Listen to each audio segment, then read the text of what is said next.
अरे बेटी, तू उस नासमझ इंसान के लिए क्यों इतना परेशान हो रही है? उसके बारे में क्यों इतना सोचती है कि नींद में भी उसी का नाम लेती रहती है? बल्कि तुझे तो अब खुश होना चाहिए। कल कोर्ट का फैसला हो जाएगा तो अब मुकेश नाम की बेड़ियों से तुम्हें हमेशा के लिए मुक्ति मिल जाएगी। अब मेरी बेटी फिर से अपनी नई जिंदगी की शुरुआत करेगी। अब जल्दी से नहा धोकर तैयार हो जाओ, मैं तेरे लिए खाना लगाती हूँ। शर्मिला जी ने अपनी बेटी प्राची को जगाते हुए कहा, जो नींद में अपने पति का नाम लेकर बड़बड़ाए जा रही थी। लेकिन आज पता नहीं क्यों प्राची को अपनी माँ की ये सारी बातें अच्छी नहीं लग रही थीं। आखिर वह भी तो मुकेश से आज़ादी ही चाहती थी। माँ के जाने के बाद प्राची ने अंदर से दरवाज़ा बंद कर लिया और फूट फूट कर रोने लगी। काफ़ी देर रोने के बाद जैसे ही वो अपने आंसुओं को पोंछने लगी तो उसे मुकेश की बातें याद आने लगी कि वो जब भी रोती थी तो मुकेश उसके आंसू पोंछता हुआ कहता था, तुम जानती हो, तुम्हारी आंखों में एक भी आंसू मुझे बर्दाश्त नहीं है। तुम्हें ऐसे देखकर मुझे दुख होता है। पत्नी का मूड ठीक करने के लिए मुकेश बड़े प्यार से उसका सिर सहलाने लगता तो प्राची उसके सीने से लग जाती। लेकिन अब उसके पास मुकेश कहाँ था जो उसे चुप करा सके। बिस्तर पर लेटी हुई प्राची यादों के समंदर में गोते खाने लगी। प्राची और उसकी बड़ी बहन रवीना को माँ बाप ने शुरू से ही बड़े नाजों से पाला पोसा था। ख़ास तौर पर प्राची तो अपनी माँ की लाडली थी। ना सुनना तो उसे पसंद ही नहीं था। अक्सर रामनाथ जी अपनी पत्नी से कहा करते थे कि तुमने तो प्राची को अपने लाड प्यार से बिगाड़ ही दिया है। बेटियों के इतने भी नखरे नहीं उठाने चाहिए कि वह बिगड़ ही जाए। ससुराल में अगर कोई इसकी मांग पूरी ना कर पाया तो पता है इसका अंजाम क्या होगा। इस पर प्राची की माँ कहती, अरे अपनी रवीना के लिए हमने इतना अच्छा लड़का ढूंढा है जो उसकी हर एक ख्वाहिश को पूरी करता है, तो प्राची के लिए भी हम वैसा ही लड़का ढूंढेंगे जो उसके सारे नखरे उठा पाए। मुकेश एक बहुत बड़ा सरकारी ऑफिसर था। दिखने में वह किसी फिल्मी हीरो से कम नहीं था, परंतु अहंकार से बिल्कुल परे था। वह सादा जीवन जीने में विश्वास रखता था। जब उसके साथ प्राची के रिश्ते की बात चली तो शर्मिला जी और रामनाथ जी को वह बहुत पसंद आया। उन्हें ऐसा लगा जैसे उनकी बेटी के नखरे केवल वही उठा सकता है। प्राची ने तो उसे देखते ही हाँ कर दी। मुकेश के माता पिता जो गांव में रहा करते थे, शादी के लिए कुछ दिनों पहले ही उसके पास आ गए। खूब धूमधाम से उन दोनों की शादी हुई। शादी के बाद प्राची ने जिद ठान ली कि वह हनीमून के लिए केवल पेरिस ही जाएगी, जबकि मुकेश भारत में ही कहीं घूमने जाना चाहता था। उसने उसे बहुत समझाने की कोशिश की, परंतु प्राची नहीं मानी और पेरिस की टिकट करवाने के लिए उसने अपनी माँ को फ़ोन कर दिया।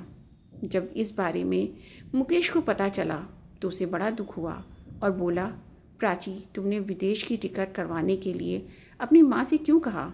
ये काम तो मैं भी कर सकता था ना। तब प्राची बोली, तुमने मेरी बात ही कहाँ मानी, तो इसलिए मैंने माँ से कह दिया। वह मेरी बात कभी नहीं टालती। लेकिन प्राची, मैंने मना भी तो किया था। अभी तो सिर्फ बात ही हुई थी। अगर तुम विदेश जाना चाहती हो तो यही सही, लेकिन मैं तुम्हें अपने पैसों से ले जाना चाहता हूँ, तो तुम अपनी माँ को टिकट के पैसे वापस कर लो। अरे तो क्या हुआ, इसमें इतना परेशान होने वाली क्या बात है? मेरी मम्मी पापा हम लोगों से अलग थोड़ी ना हैं। आखिरकार मुकेश को प्राची की बात माननी ही पड़ी। शादी के 5 दिन के बाद ही वो दोनों पेरिस के लिए रवाना हो गए। पेरिस के होटल में पहुंचते ही प्राची अपने आलीशान कमरे को देखकर खुशी से उछल पड़ी। कुछ देर आराम करके घूमने जाने को तैयार हुए तो प्राची जीन्स टॉप पहनकर बाहर आई तो मुकेश उसकी सुंदरता को देखता ही रह गया। अरे अब जल्दी भी चलो, पति का हाथ पकड़कर प्राची चंचल स्वर में बोली। मुकेश, मुझे यहाँ सब कुछ देखकर ऐसा लग रहा है जैसे कोई सपना हो। अच्छा ही हुआ जो मेरे मम्मी पापा ने हमारे यहाँ आने की टिकट बुक करवा दी, वरना तुम तो मुझे वहीं आसपास के ही किसी छोटी मोटी जगह पर ले जाते। तुम्हारे भरोसे बैठी रहती तो मुझे ये नज़ारे देखने को कहाँ मिलते। प्राची की ये बात मुकेश को बहुत बुरी लगी, लेकिन प्राची तो अपनी ही धुन में मस्त थी। हालांकि मुकेश भी ये बात समझता था कि प्राची ये सब बातें नादानी में उससे कह देती है, लेकिन दिल की बुरी नहीं है। और फिर उसे उसकी ये मासूमियत ही तो पसंद थी। उसने प्राची को उसकी कमियों के साथ अपना लिया था। दिन यूं ही बीतने लगे। वे दोनों एक दूसरे के साथ बहुत खुश थे। जब वे भारत वापस लौटे तो एयरपोर्ट पर पहुंचते ही उन्हें लेने के लिए प्राची की माँ शर्मिला जी ड्राइवर के साथ गाड़ी लेकर वहां पहुंच गई और बोली, आज तुम दोनों हमारे घर पर ही चलो, खाना तैयार है। तब मुकेश बोला, नहीं मम्मी जी, घर पर माँ बाबूजी इंतज़ार कर रहे हैं। माँ ने खाना भी बना कर रखा है। 2-3 दिन में वे लोग वो गाँव वापस लौट जाएंगे, तब हम आ जाएंगे। अरे पर मैंने इतने प्यार से खाना बनाया है, उसका क्या? शर्मिला जी बोली तो प्राची भी उनके साथ जाने के लिए ज़िद करने लगी। ठीक है प्राची, तुम्हें जाना है तो चली जाओ, लेकिन मुझे घर जाना होगा। ऑफिस के लिए सुबह जल्दी निकलना है। ऐसा कहकर मुकेश अपने घर चला गया। वहीं जब प्राची को उसके पापा ने देखा तो उसे समझाते हुए बोले, बिटिया, पहले तुझे अपने ससुराल जाना चाहिए था। तेरे सास ससुर तेरी राह देख रहे होंगे। अरे आप भी ना जी, इतने दिनों बाद बिटिया आई है तो उसे हाल चाल पूछने की बजाय आप उसे वापस जाने को कह रहे हैं, और फिर ससुराल कहाँ भागा कर जा रहा है। पहले हम तो मिल लें अपनी बिटिया से। ऐसा कहते हुए शर्मिला जी अपनी बेटी को प्यार से पुचकारने लगी। शाम को अपने पिता के समझाने पर प्राची अपने ससुराल वापस लौट गई। अगले दिन सुबह मुकेश प्राची को नींद से जगाने लगा। प्राची, उठो, 9 बजने को आए हैं, मम्मी पापा क्या सोचेंगे? तो प्राची बोली, अरे मुकेश, अभी मुझे और सोना है, सफ़र की थकान अभी उतरी ही नहीं है। मुकेश ऑफिस जाने के लिए कमरे से तैयार होकर बाहर आया तो उसकी माँ ने नाश्ता लगाया और बोली, सफ़र से थक कर आई है ना, इसलिए अभी उठी नहीं। कोई बात नहीं बेटा, बहू को सोने दो। बेटे बहू के हनीमून से लौट कर आने के बाद मुकेश के माता पिता पूरा 1 सप्ताह उनके घर पर रहे, लेकिन प्राची ने एक दिन भी उन्हें खाना पकाकर नहीं खिलाया। कभी शॉपिंग करने चली जाती, कभी बाहर घूमने, तो कभी अपनी मम्मी से मिलने। उसके सास ससुर भी जानते थे कि वो अभी नादान है, दिल की बुरी नहीं है। अक्सर प्राची उनके पास बैठकर उनके साथ खूब सारी बातें किया करती थी। जब उसके सास ससुर गांव वापस जाने लगे तो प्राची उनके गले लगकर खूब रोई। सास ससुर के जाने के बाद प्राची को घर पर अकेलापन खाने को दौड़ने था, लेकिन मुकेश अपने काम में बहुत अधिक व्यस्त रहता था। एक दिन प्राची ने मुकेश से कहा कि बहुत दिन हो गए हम कहीं घूमने नहीं गए, नई मूवी लगी है, आज शाम को तुम जल्दी घर आ जाना। पहले हम मूवी देखने चलेंगे, फिर डिनर भी बाहर ही करेंगे। प्राची को मना करना मुकेश को ठीक नहीं लगा, इसलिए उसने हाँ कर दी। बाहर जाने के लिए प्राची बहुत उत्साहित थी। शाम को उसने एक खूबसूरत सा सलवार सूट पहना और बढ़िया सा मेकअप किया, लेकिन तभी मुकेश का फ़ोन आया कि आज जल्दी आना थोड़ा मुश्किल हो जाएगा, बहुत ज़रूरी काम है। इतना सुनते ही प्राची की भौवें तन गई और उसका गुस्सा 7वें आसमान पर चढ़ गया। वो उस समय अपनी मम्मी के घर चली गई और वहाँ जाकर उसने अपनी मम्मी को सारी बात बताई और ज़ोर ज़ोर से रोने लगी। तो उसके पापा ने प्यार से समझाया कि मुकेश को कोई बहुत ज़रूरी काम आ गया होगा, इसलिए उसे ऐसे नाराज़ नहीं होना चाहिए। तभी उसकी मम्मी बोली, ऐसा भी क्या ज़रूरी काम आ गया? मेरी बेटी क्या उसके घर की नौकरानी है जो दिन भर उसके घर का सारा काम करे और वह उसे एक फ़िल्म दिखाने भी नहीं ले जा सकता? चल बिटिया, आज हम दोनों शॉपिंग कर चलते हैं, उसके बाद डिनर भी बाहर ही करेंगे। उसकी मम्मी ने कहा तो प्राची खुशी से चहक उठी। आई लव यू मम्मा, आप कितना ध्यान रखती हैं मेरी खुशी का, कहते हुए अपनी मम्मी के गले लग गई। प्राची अपनी माँ के साथ शॉपिंग करने चली गई। उधर मुकेश जल्दी से अपना काम निपटाने लगा, यह सोचकर कि मूवी किसी और दिन देख लेंगे, लेकिन डिनर तो आज मैं अपनी पत्नी को बाहर ही करवाऊंगा। प्राची को सरप्राइज़ देने के लिए जैसे ही वह घर पहुंचा तो प्राची को घर पर ना देखकर वह हैरान रह गया। उसने तुरंत उसे फ़ोन किया तो प्राची बोली, सॉरी मुकेश, मैं तो मम्मी के साथ बाहर डिनर करने आ गई हूँ। सुनते ही मुकेश उदास हो गया। एक बार फ़ोन करके तो बता दिया होता। अरे मुकेश, मुझे ध्यान ही नहीं रहा, और वैसे भी तुमने तो मेरा मूड ख़राब करने में कोई कमी नहीं छोड़ी थी। वह तो मेरी मम्मी हैं, जो मेरा इतना ध्यान रखती हैं। दोपहर के राजमा चावल पड़े हैं तो गर्म करके खा लेना, मैं थोड़ी देर में घर पहुंच जाऊंगी। प्राची की बात मुकेश को बहुत बुरी लगी। बिना खाना खाए ही वह बिस्तर पर लेट गया। कुछ देर बाद प्राची भी घर लौट आई। अगले दिन मुकेश जैसे ही ऑफिस जाने लगा तभी प्राची बोली, मुकेश मेरी तबीयत कुछ ठीक नहीं लग रही। और इतना कहते ही उसे उल्टी आ गई तो मुकेश परेशान सा हो गया। प्राची तुम्हारा बाहर का खाना कुछ ज़्यादा ही हो रहा है, शायद इसी कारण या अपच की शिकायत हो गई होगी। मैं ऑफिस बाद में जाऊंगा, पहले तुम्हें डॉक्टर के पास ले चलता हूँ। मुकेश ने ऑफिस में फ़ोन करके देर से आने को कह दिया और प्राची को डॉक्टर के पास ले गया। डॉक्टर ने प्राची का चेकअप किया और कुछ देर बाद मुकेश को केबिन में बुलाया। तो मुकेश बहुत घबराया हुआ था। उसने कहा, सब कुछ ठीक तो है ना डॉक्टर? तो डॉक्टर मुस्कुराते हुए बोली, अरे ये चिंता की नहीं, खुशी की बात है, आपकी पत्नी माँ बनने वाली है। इतना सुनते ही मुकेश की खुशी का कोई ठिकाना ही नहीं रहा। लेकिन प्राची कुछ परेशान हो गई। वह दोनों गाड़ी में बैठकर घर पहुँचे।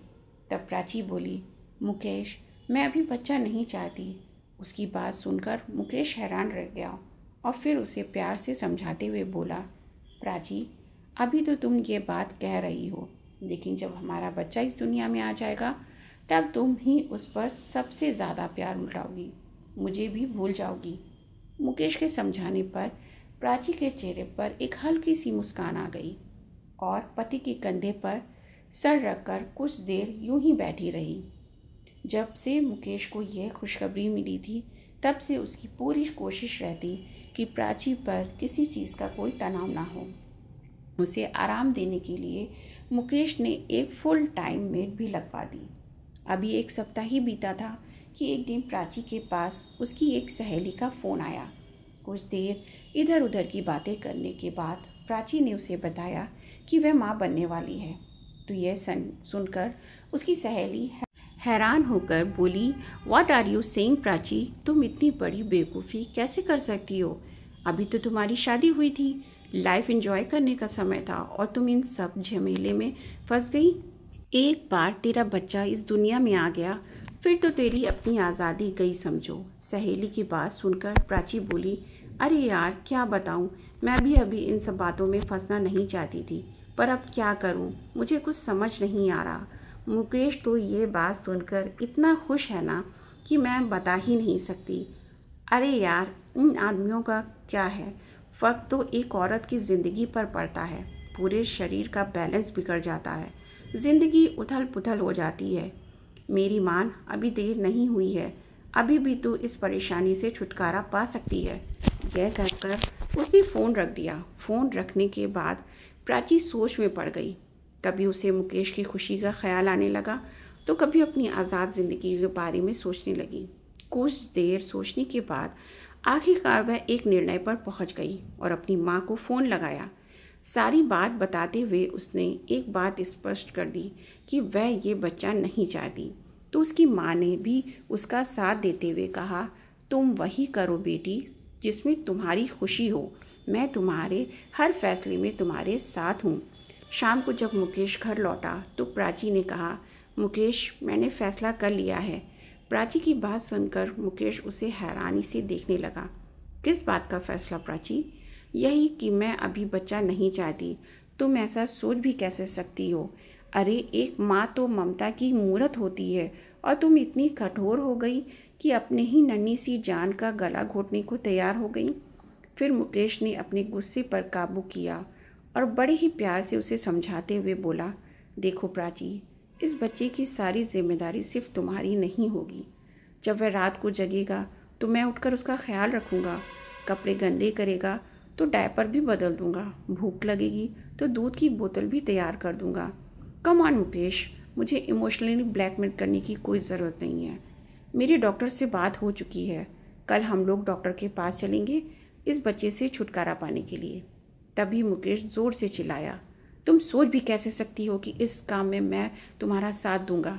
तभी प्राची बोली, मुकेश मुझे तुम्हें बताना था सो बता दिया, अब तुम चलो या ना चलो, वो तुम्हारी इच्छा। कानूनी तौर पर मुझे ये फैसला लेने का पूरा हक है कि मैं अपना बच्चा रखूं या नहीं। फिर मुकेश गुस्से से कांपता हुआ बोला, प्राची, इस बच्चे पर जितना हक तुम्हारा है उतना ही मेरा भी है, तो इसकी ज़िंदगी का फैसला तुम अकेले कैसे ले सकती हो? मुकेश, मैं अब किसी बहस में नहीं पड़ना चाहती। मैंने जो तय कर लिया सो कर लिया। इतना कहकर प्राची बिस्तर पर जाकर सो गई, लेकिन मुकेश की आंखों से नींद गायब हो गई। बड़ी मुश्किल से उसने वह रात काटी और अगले दिन सुबह प्राची के घर फ़ोन कर दिया। उस समय प्राची के पापा घर पर ही थे, तो उन्होंने फ़ोन उठाया तो मुकेश ने उन्हें प्राची की माँ बनने की बात बताई। तभी वह बोले, अरे ये तो बड़ी खुशी की बात है, लेकिन पापा यही बात आपकी बेटी समझने को तैयार नहीं है। वह इस बच्चे को इस दुनिया में नहीं लाना चाहती। प्राची के पापा ने उसे फ़ोन पर बहुत समझाया, लेकिन वह अपना फैसला बदलने को तैयार नहीं थी। थोड़ी देर में तैयार होकर अपना पर्स उठाते हुए प्राची बोली, मुकेश, तुम मेरे साथ चल रहे हो या नहीं? लेकिन मुकेश कुछ नहीं बोला। तो ठीक है, मैं अस्पताल जा रही हूँ, मुझे तुम्हारा इंतज़ार रहेगा। अगर तुम नहीं आए तो मैं समझ जाऊँगी कि तुम मुझसे कोई रिश्ता नहीं रखना चाहते। उसके बाद मैं कभी यहाँ नहीं आऊँगी। उसके बाद प्राची अस्पताल पहुँची तो उसकी मम्मी भी वहाँ उसका इंतज़ार कर रही थी। सारी तैयारियाँ हो चुकी थीं। कुछ ही देर में उसकी जो मर्ज़ी थी वही हो गया। इस बात का पता चलने पर थोड़ी देर में उसके पापा भी वहाँ पहुँच गए। ऑपरेशन थिएटर से प्राची जब बाहर आई तो प्राची इधर उधर देखने लगी। मुकेश कहीं नहीं था। उसने उसे फ़ोन लगाने की कोशिश की, लेकिन उसने फ़ोन नहीं उठाया। इतनी भी क्या नाराज़गी जो फ़ोन पर बात तक नहीं कर रहा। प्राची ने कहा। तब उसके पापा बोले, बेटी, जो हरकत तुमने की है ना, अगर कोई और होता तो बात करना तो दूर, तुमसे नाता ही तोड़ लेता। सच बताऊं तो आज मुझे अपनी परवरिश पर शर्म आ रही है। ऐसा कहकर वह कमरे से बाहर चले गए। फिर प्राची ने मुकेश को फिर से फ़ोन लगाया। बहुत बार फ़ोन करने के बाद उसने फ़ोन उठाया और बोला, अब क्या बताने के लिए फ़ोन किया है? यही कि तुमने हमारे प्यार की निशानी को इस दुनिया में आने से पहले ही ख़त्म कर दिया। एक तरह से तो अच्छा ही हुआ, क्योंकि तुम माँ बनने के लायक हो ही नहीं। तुम क्या जानो माँ की ममता क्या होती है। ये सुनकर प्राची दबी आवाज़ में बोली, मुकेश, मुझे लेने कब आओगे? हम बैठकर अपने मन मुटाव को सुलझा लेंगे। नहीं प्राची, अब हमारे बीच बात करने को कुछ नहीं बचा। तुम्हें जब आना हो तब आ जाना, पर मैं तुम्हें लेने कभी नहीं आऊँगा। इतना कहकर मुकेश ने फ़ोन रख दिया तो प्राची की आंखों से आंसू फूट पड़े कि आखिर उसकी हर मांग पूरी करने वाला उसका पति इतना कठोर कैसे हो गया। तभी उसकी मम्मी कमरे के अंदर आई तो उसे ऐसे रोते देखकर बोली, क्या हुआ मेरी बेटी, ऐसे क्यों रो रही है? मम्मी, मुकेश मुझसे बहुत गुस्सा है, कह रहा है कि अब वो मुझे लेने नहीं आएगा। क्या मैंने इतना बड़ा गुनाह किया है? इतना बोलते बोलते वह अपनी माँ के गले लगकर सुबकने लगी तो उसकी माँ उसके आंसू पोंछते हुए बोली, किसने कहा कि तुम दोषी हो? तुमने कोई गलत काम नहीं किया है बेटी, मैं हमेशा तुम्हारे साथ हूँ। अपनी माँ की ये बात सुनकर प्राची को पूरा विश्वास हो गया कि उसने एकदम सही फैसला लिया है। मुकेश तो यूं ही राई का पहाड़ बना रहा है। प्राची अपनी माँ के साथ अपने मायके चली गई। मायके में रहते हुए वह हर पल अपने पति के आने का इंतज़ार कर रही थी, लेकिन ना तो मुकेश उससे लेने आया और ना ही उसका कोई फ़ोन या कॉल आया। दिन बीतने के साथ साथ प्राची की बेचैनी बढ़ती जा रही थी। अपने मोबाइल फ़ोन में मुकेश के साथ खुद की फ़ोटो देख देख कर वह रोती जा रही थी। तभी उसके पापा उसके पास आए और बोले, बेटी, मैं जानता हूँ कि तू मुकेश से बहुत प्यार करती है। उसके बिना एक एक पल काटना तेरे लिए मुश्किल हो रहा है, तो फिर तू उसे फ़ोन क्यों नहीं कर लेती? अगर तू एक कदम आगे बढ़ाएगी तो मुझे पूरा यकीन है कि वह तुझे लेने ज़रूर आ जाएगा। क्यों पापा, मैं फ़ोन क्यों करूं? आखिर मैंने ऐसा भी कौन सा गुनाह कर दिया? गुस्से में आकर प्राची बोली तो उसके पापा ने कहा, जब तुम अपनी ज़िद छोड़ना ही नहीं चाहती तो फिर दिन भर अपने आप को कमरे में बंद करके क्यों रोती रहती हो? इतना सुनते ही प्राची बोली, आखिर कैसे पिता हैं आप? मेरी परेशानी भी आपको नज़र नहीं आती? हमेशा आप मुझे ही गलत ठहराते रहते हो। सही कहा बेटी, तुमने। कैसा बाप मैं हूँ जो अपनी बेटी को इतना भी नहीं समझा सका कि क्या सही है और क्या गलत। और वैसे तुम क्या जानो कि माँ बाप के लिए संतान क्या मायने रखती है। तुमने तो अपनी ही संतान का। इतना कहते कहते उसके पापा चुप हो गए और कमरे से बाहर निकल गए। अपने पिता की बात सुनकर प्राची को ऐसा लगा जैसे उसके मुंह पर किसी ने एक करारा तमाचा जड़ दिया हो। रामनाथ जी जानते थे कि उनका दामाद बहुत समझदार है, इसलिए अपनी बेटी के रिश्ते को बचाने के लिए उन्होंने मुकेश को फ़ोन लगाया। बेटा, मैं जानता हूँ कि तुम्हें कुछ कहने का मेरा कोई हक तो नहीं है। मेरी बेटी की करतूतों ने ये हक मुझसे छीन लिया है, लेकिन फिर भी उसकी हरकतों के लिए मैं तुमसे माफ़ी मांगता हूँ। मैं जानता हूँ प्राची ज़िद्दी है, परंतु ये भी सच है कि वह तुमसे बेइंतहा प्यार करती है। मैं हाथ जोड़कर गुजारिश करता हूँ कि इस रिश्ते को फिर से एक मौका दे दो बेटा। नहीं पापा, आप ये कैसी बातें कर रहे हैं? मैंने तो प्राची से कहा था कि ये घर उसका है, वह जब मर्जी आ सकती है। फिर भी यदि आप कहते हैं तो मैं एक बार फिर से उससे बात करूँगा। अगर मेरे बात करने से हमारा रिश्ता सुधरता है तो ऐसा करने में मुझे कोई हर्ज नहीं है। थोड़ी देर में मुकेश ने प्राची को फ़ोन लगाया तो मुकेश की कॉल देखकर प्राची के चेहरे पर मुस्कुराहट आ गई। उसने झट से फ़ोन उठाया तो दूसरी ओर से आवाज़ आई, हाय, हेलो प्राची, कैसी हो? तो थोड़ा गुस्सा दिखाते हुए प्राची बोली, इतने दिनों बाद तुम्हें आज मेरी याद आई है? तुमने तो ये जानना तक ज़रूरी नहीं समझा कि मेरी तबीयत ठीक भी है या नहीं। अच्छा बताओ, कैसे फ़ोन किया? तब मुकेश बोला, प्राची, जो हो गया सो हो गया। अब अपना गुस्सा भूल कर अपने घर वापस आ जाओ। अगर तुम कहो तो मैं शाम को तुम्हें लेने आ जाऊं। तभी प्राची बोली, मुझे चलने में कोई परेशानी नहीं है, लेकिन मैं ये नहीं चाहती कि दोबारा से हमारे बीच कोई मनमुटाव पैदा हो। क्या मतलब? मैं समझा नहीं, मुकेश ने पूछा। तो प्राची बोली, मुकेश, मेरी एक शर्त है कि जब तक मेरी इच्छा नहीं होगी तब तक हम फैमिली प्लानिंग के बारे में नहीं सोचेंगे। ये फैसला करने का अधिकार सिर्फ मेरा होगा। तभी मुकेश हैरानी से बोला, प्राची, पति पत्नी के रिश्ते में शर्तें कहाँ से आ गईं? पहले भी तुम अपनी मनमानी करके बहुत बड़ी गलती कर चुकी हो। ठीक है मुकेश, अगर तुम अपनी ज़िद पर अड़े हो तो मैं तुम्हारे साथ नहीं आऊँगी, प्राची बोली। तब मुकेश गुस्से में आ गया और बोला, तुम्हारे पापा के कहने पर मैंने फिर से अपने रिश्ते को सुलझाने की कोशिश की, लेकिन मैं नहीं जानता था कि तुम इतनी नासमझ हो। अच्छा, तो तुम्हें मेरी याद नहीं आई थी? तुम पापा के कहने पर मुझसे बात कर रहे थे और मैं समझ रही थी कि तुम अब भी मुझसे प्यार करते हो। अब तो मैं हरगिज़ तुम्हारे साथ नहीं आऊँगी। इतना कहकर प्राची ने फ़ोन पटक दिया और ज़ोर से चिल्लाते हुए बोली, पापा, पापा, कहाँ हैं आप? तभी उसकी माँ दौड़ती हुई आई और बोली, क्या हुआ बेटी, क्यों चिल्ला रही हो? मम्मी, आखिर पापा चाहते क्या हैं? अगर मैं उन्हें बुरी लगती हूँ तो मैं ये घर छोड़कर चली जाऊँगी। आप वकील से बात कीजिए और तलाक के पेपर्स रेडी करवाइए। अब मैं उस आदमी के साथ नहीं जी सकती। तलाक की बात सुनकर उसकी माँ ने उसे आराम से बैठाया और बोली, बेटा, इतना गुस्सा अच्छा नहीं है, थोड़ा ठंडे दिमाग से काम लो। कहीं ऐसा ना हो कि इस फैसले के बाद तुम्हें पछताना पड़े। नहीं माँ, ये मेरा आखिरी फैसला है। लेकिन बेटी, तुम्हारी फ़ोन पर बात क्या हुई, ये तो बताओ, शर्मिला जी ने पूछा। तो प्राची ने मुकेश के साथ हुई सारी बातें बता दी। तब शर्मिला जी बोली, ठीक है बेटी, अगर मुकेश को सुलझाना नहीं चाहता तो हम वकील से बात करते हैं। जो मेरी बेटी चाहेगी वही होगा।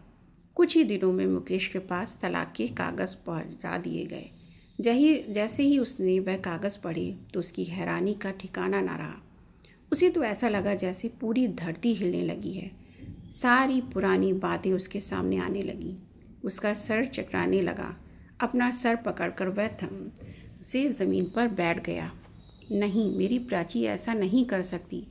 ऐसा सोचते हुए मुकेश ने प्राची को फ़ोन मिलाया, लेकिन दूसरी ओर से प्राची की माँ ने फ़ोन उठाया। मैं प्राची से बात करना चाहता हूँ, मुकेश ने कहा। तो शर्मिला जी बोली, अब बात करने को बचा ही क्या है? प्राची तुमसे बात करना नहीं चाहती। नहीं माँ, मैं जानना चाहता हूँ कि क्या ये उसका आखिरी फैसला है। हाँ, ये मेरी बेटी का आखिरी फैसला है।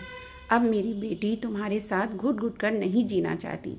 वह इस अनचाहे बंधन से आज़ाद होना चाहती है। इतना कहकर उन्होंने फ़ोन रख दिया।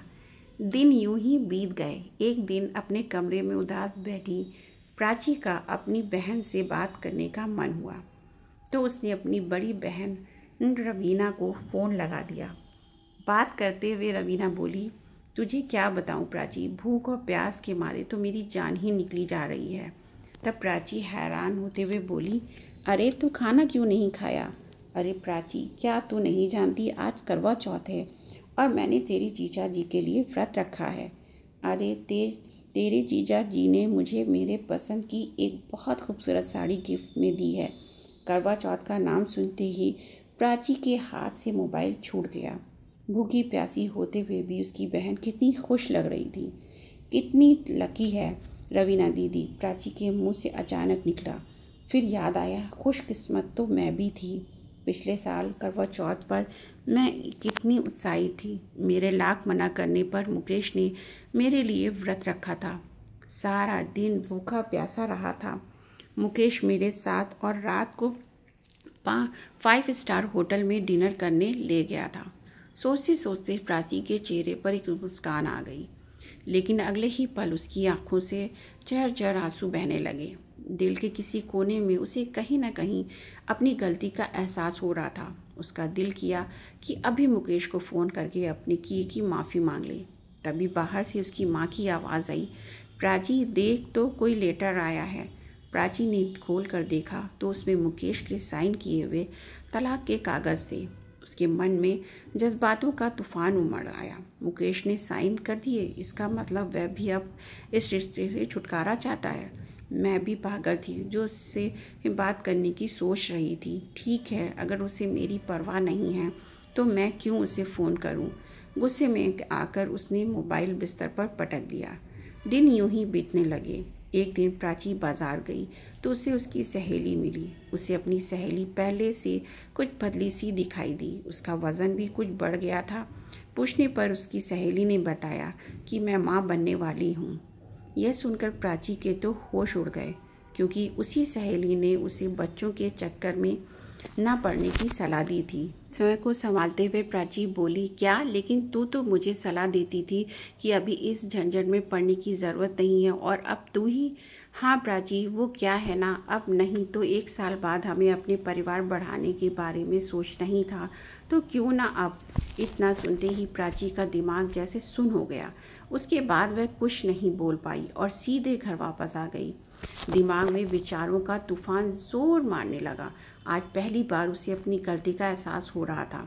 थोड़ी देर में उसकी माँ उसके पास आई और बोली, बेटी एक बहुत बड़ी खुशखबरी है। वकील साहब का फ़ोन आया था।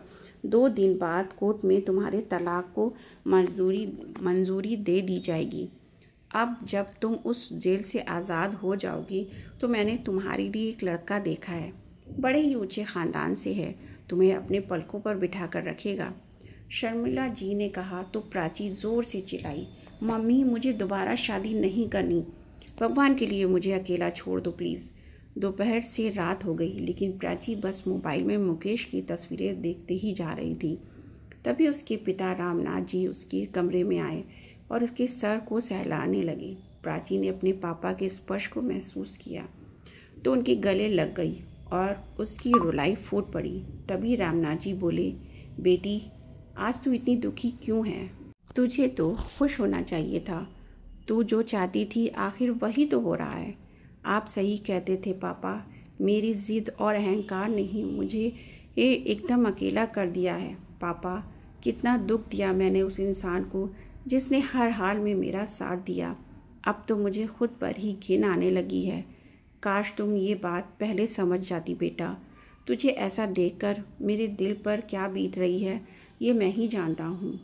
बेटी, विवाह तो एक गठबंधन है जो लोगों को एक डोर से बांधता है। मुकेश ने तो उस डोर से को मजबूती से थामे रखा, लेकिन अफसोस तुम उसे संभाल नहीं पाई। अब तुम अपनी पूरी कोशिश करो इस रिश्ते को संभालने की और अब की बार मुकेश के साथ अपने रिश्ते को ऐसी गांठ में बांधना कि वह खोलने से भी ना खुले। अपने पिता की बात प्राची को समझ में आ गई थी। उसने तुरंत मुकेश को फ़ोन किया, लेकिन उसने फ़ोन नहीं उठाया। 2-3 बार कोशिश करने के बाद भी जब उसने फ़ोन नहीं उठाया, तब प्राची ने तय किया कि वह अगले दिन मुकेश से मिलने जाएगी। अगली सुबह वह तैयार होकर मुकेश के ऑफिस में पहुंच गई, लेकिन वहां जाकर मालूम चला कि मुकेश किसी ज़रूरी मीटिंग में है। प्राची वहीं बैठकर उसका इंतज़ार करने लगी। देखते ही देखते 3 घंटे बीत गए। मीटिंग ख़त्म होने के बाद प्राची अंदर गई। उसकी आंखें देखकर मुकेश समझ गया था कि वह बहुत देर तक रोई है। कांपते स्वर में प्राची बोली, मुकेश, क्या हम अपने इस रिश्ते को एक मौका और दे सकते हैं? कहते कहते वह फिर से रो पड़ी। तब मुकेश बोला, प्राची, शादी ब्याह तुम्हारे लिए एक गुड़िया का खेल होगा, लेकिन मेरे लिए नहीं। तुम्हारे जाने के बाद मैं अंदर तक टूट चुका था। अब बड़ी मुश्किल से खुद को संभाल पाया हूँ। माफ़ करना प्राची, अब हमारा एक होना मुमकिन नहीं है। प्राची बहुत रोई, गिड़गिड़ाई, लेकिन मुकेश नहीं माना। जो मुकेश अपनी पत्नी की आंखों में एक आंसू तक बर्दाश्त नहीं कर सकता था, आज उसके फूट फूट कर रोने पर भी उसे कोई असर नहीं हो रहा था। मैं चलता हूँ, मेरी दूसरी मीटिंग है, कहकर मुकेश तेज़ी से कदम बढ़ाता हुआ वहाँ से चला गया। प्राची उसके इस व्यवहार से दंग रह गई। अपनी गाड़ी में बैठकर मुकेश खूब रोया। उसकी आंखों के सामने अपनी पत्नी प्राची का मुरझाया हुआ चेहरा बार बार आ रहा था। आखिर कैसे वह इतना पत्थर दिल हो गया?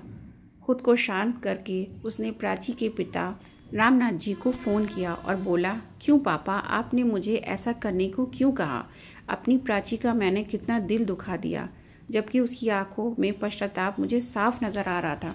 तभी रामनाथ जी बोले, बेटा, मैं जानता हूँ कि उसे अपनी किए पर पछतावा है, लेकिन मैं ये चाहता हूँ कि उसे अपने रिश्तों की कदर हो। अगर मैं उसका पिता हूँ तो तुम भी मेरे बेटे हो, और मैं तुम्हें दोबारा ये यूँ टूटता हुआ नहीं देखना चाहता। अगर उसे सब कुछ आसानी से मिल गया तो उसे वह उसकी कीमत नहीं समझ पाएगी। मैं तुमसे वादा करता हूँ बेटा कि अब जो प्राची तुम्हारे पास आएगी वह रिश्तों की कदर करना जानती होगी। शायद प्राची आ चुकी है, मैं फ़ोन रखता हूँ। अब वह बेटी, रो क्यों रही हो? तो प्राची ने कहा, माँ, मुकेश ने मुझे माफ़ नहीं किया, सब कुछ ख़त्म हो गया। तो उस मुकेश से मिलने गई थी, उसमें फिर से मेरी बेटी का दिल दुखाया। तू फिक्र मत कर बेटी, कल तक तुझे उस पत्थर दिल इंसान से हमेशा हमेशा के लिए छुटकारा मिल जाएगा। उसकी माँ ने गुस्से से आग बबूला होते हुए कहा। तब रामनाथ जी के सब्र का बांध टूट गया। बस शर्मिला, बहुत बहका लिया तुमने मेरी बेटी को। मुझे तो हैरानी हो रही है कि तुम अपने आप को उसकी माँ कहती हो। अरे, एक माँ तो अपनी बेटी को परिवार में रहना सिखाती है, और यहाँ तुम उसकी ज़िंदगी बर्बाद करने पर तुली हुई हो। कड़कती आवाज़ में रामनाथ जी बोले तो शर्मिला जी हैरान रह गईं। फिर प्राची बोली, हाँ माँ, पापा बिल्कुल ठीक कर रहे हैं। इसमें मुकेश की कोई गलती नहीं है। मुझे ही उसके प्यार की कदर नहीं हुई। उसने हमेशा मेरा साथ दिया, मुझे अपने सर आँखों पर बिठा कर रखा। लेकिन मैंने क्या किया? अगर मैंने सही फैसला लिया होता तो आज मैं खुशी खुशी उसके साथ अपनी ज़िंदगी बिता रही होती। लेकिन माँ, मुझे हैरानी है कि अगर मैं रास्ते से भटक गई थी तो आपने मुझे सही रास्ता क्यों नहीं दिखाया? आप तो मेरे हर गलत फैसले को सही ठहराती रहीं। प्राची बोलती जा रही थी और उसकी माँ किसी गुनहगार की तरह नज़रें झुकाए हुए सब कुछ सुनती जा रही थी। फिर प्राची बोली, पापा, मैंने तय कर लिया है कि मैं आज ही बल्कि अभी अपने पति के घर जा रही हूँ, चाहे मुझे उसके पैरों में गिरकर माफ़ी क्यों ना मांगनी पड़े, लेकिन अब मैं उससे दूर नहीं रह सकती। इतना कहकर प्राची ने दरवाजे की चौखट लांघ दी और अपने खुद के घर जाने के लिए निकल गई। थोड़ी देर में शर्मिला जी के फ़ोन की घंटी बजी। फ़ोन उठाया तो उनकी बड़ी बेटी रवीना बोली, मम्मी, बस बहुत हो गया। क्या हुआ बेटी, क्या बात है? शर्मिला जी बोली तो दूसरी ओर से आवाज़ आई, मम्मी, मैं इस आदमी के साथ हरगिज़ नहीं रह सकती। पता नहीं क्या समझता है अपने आप को। मैं अभी अपने बच्चों को लेकर आपके पास आ रही हूँ। इतना सुनते ही शर्मिला जी गुस्से से बोली, खबरदार, जो अपने पति से लड़कर यहाँ आई तो सुलह कर ले अपने पति से। मैं जानती हूँ उसे इतना भी बुरा नहीं है वो। शर्मिला जी की ये रूप देखकर रामनाथ जी दंग रह गए और अंदर ही अंदर खुश हो रहे थे कि उनकी पत्नी अब सही रास्ते पर आ गई है। उधर प्राची को उसके पति ने माफ़ कर दिया और वह अपने पति के साथ खुशी खुशी रहने लगी। ये तो रामनाथ जी की चाल थी। उन्होंने ही अपनी बड़ी बेटी रवीना से फ़ोन करवाया था कि शर्मिला जी वास्तव में लाइन पर आई हैं या नहीं। वह उनकी परीक्षा लेना चाहते थे, लेकिन अब उन्हें पूर्ण विश्वास हो गया था कि शर्मिला जी को भी अब अपनी गलती का एहसास हो चुका है। तो दोस्तों, आपको रामनाथ जी की चाल कैसी लगी कमेंट करके ज़रूर बताइए। कहानी अच्छी लगी हो तो प्लीज़ वीडियो को लाइक करें, शेयर करें और अपने चैनल को सब्सक्राइब ज़रूर करें।